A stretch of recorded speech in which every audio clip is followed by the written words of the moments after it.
Hey everybody, welcome back to Active Self-Protection Extra. It's Neil. It's another Mantis Monday, and so I'm here to talk and walk through some more of the Mantis stuff. We're going to continue on with this series of me basically walking through the different Mantis drills and the courses of fire, and then show you some of my own, maybe towards the end, some of the stuff that I've done over the past to help me become a little bit better shooter and, to take from my Saturday videos to suck less a little bit less here. Today's video is brought to us by Mantis. The Mantis family of products is integral to ASP staff building handgun and carbine skills and are your most economical and fastest path to improvement in your skills too.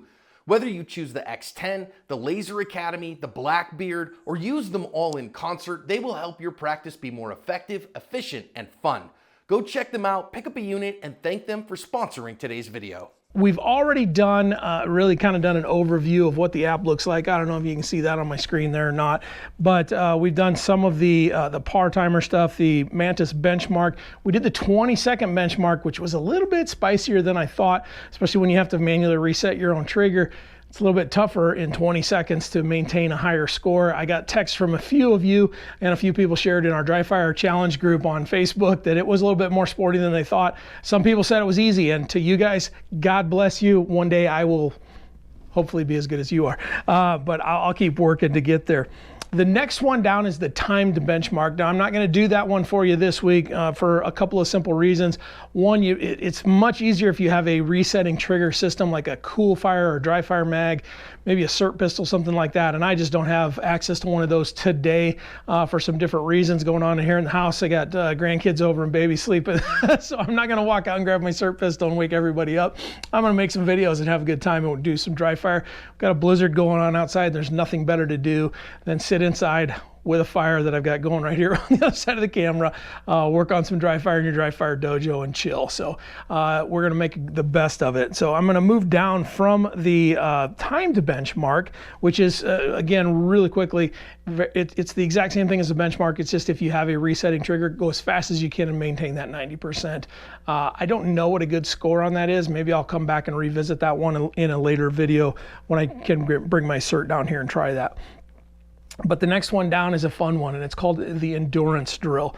And the endurance one is a little bit of a challenge. I tested it once just to see what I could do, and I did not perform well. So I'm going to tell you, basically all this is it's much like a benchmark, except for if you score below 92, you're out and you're done. So you're just pulling the trigger as many times as you can with an above 92 score.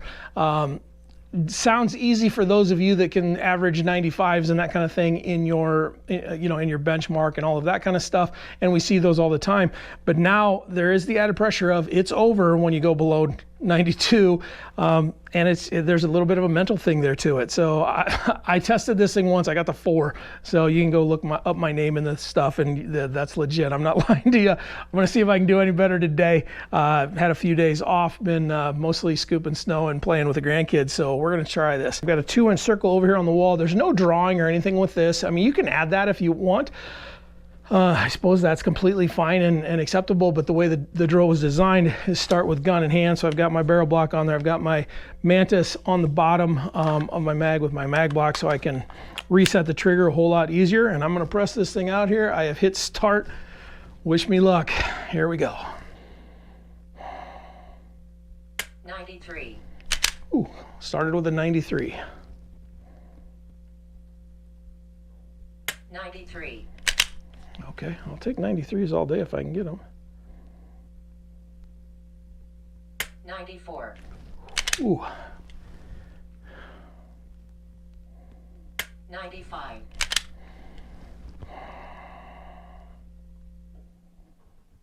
90. All right, so I've broken my personal record and I got to 5 before I scored a 90.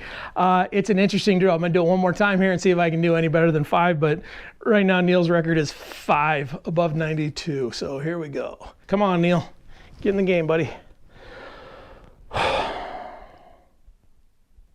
97. 93.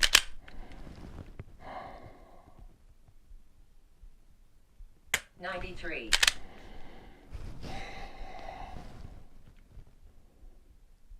99. Ooh. I've never scored 100. I know a lot of people have, never had 100. 95.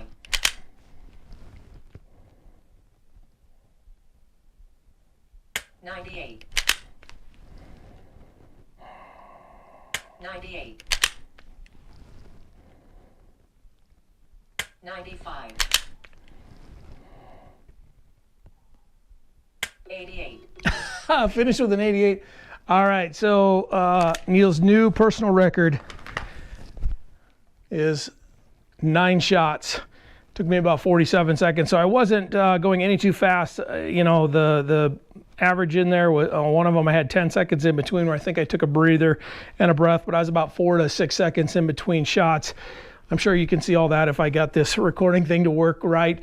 You know, it's an interesting drill to see how long you can maintain that. You know, the big thing here is that, you know, yes, I can, my average score was above 95 there for that. So my benchmark would have been great, but to keep everything above 92 is a little bit more of a challenge than you'd think. So I'm going to challenge you, if you've got a Mantis, to do the endurance drill this week and have some fun with it and see if you can beat my 9-shot streak.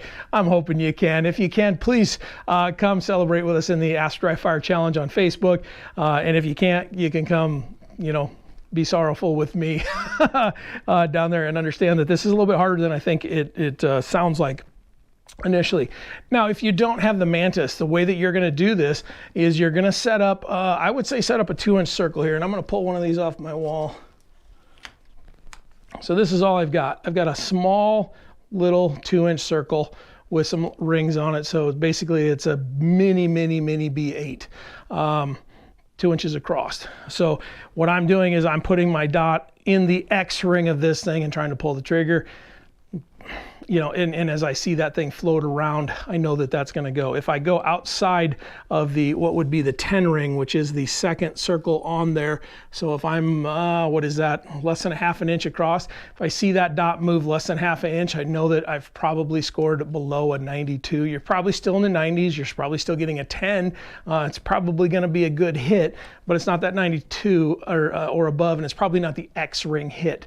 So that's what I'm going to have you do when you put your dot over your trigger, your target, or your sight over your target. You're going to really engage with your mind and watch with your vision to see how far off you are. If you see that thing fade out as the trigger breaks, understand you probably went down into the, you know, 90s or high 80s if you're still in the, you know, inside that 9 ring, but you're out. So see how many you can keep in that 10 ring in dry fire. I'm at 3 yards when I do this. That's where I'd tell you to try.